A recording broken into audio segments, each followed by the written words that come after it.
Hi, my name is Dr. Alexa Fox.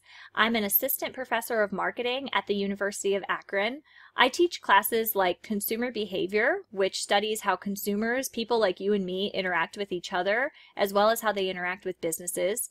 And I also teach classes like digital marketing and social media marketing, which help us understand how the internet and social media have really changed the way that consumers and companies interact with one another. So I'm going to talk about a topic today that really has pieces of all those different areas that I teach, and that is how does Google reach consumers, people like me and you? So Google is really the largest provider of data. As we type in all kinds of information into Google, it's figuring out who we are as consumers, and that allows Google to really have useful ways to be able to share that information with advertisers to try to target people as specifically as they possibly can. So Google has a variety of different types of ads that they use. They use web search ads that are based on what people are actually using Google to type in and search for. They have display ads that are banner ads that aren't necessarily changing based on what people are searching for on Google. They appear because advertisers have paid to have those ads there. And they also have mobile ads that are specifically showing up when people actually use Google on a mobile device like a smartphone or a tablet. So let's talk a little bit about maybe the difference of some of the ways that consumers can use different types of search results to reach consumers. Let's look at an example. With Mother's Day coming up, flowers are definitely something that are on the minds of children who maybe want to send flowers to their mothers, and marketers are knowing that this is something that people are thinking about, and so it's definitely a relevant term that people might search for. So if we type in flowers into Google and we do a quick search, we see at the top here that these different results, like From You Flowers or 1-800-Flowers, these are sponsored results where these companies have paid to have some product that they sell, like this assorted tulip selection that we see here from 1-800-Flowers, show up as an option so that people could easily click on it and would know that this is something they could shop for.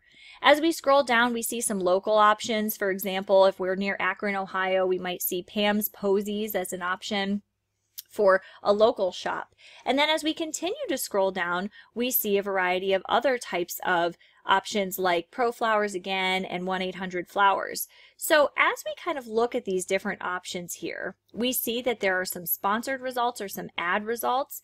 And if we were to click on one of these results, that would mean that we would be actually engaging with a type of sponsored or a paid type of search result, compared to if we look down here where we don't see any indication of it being sponsored, it's more of an organic result.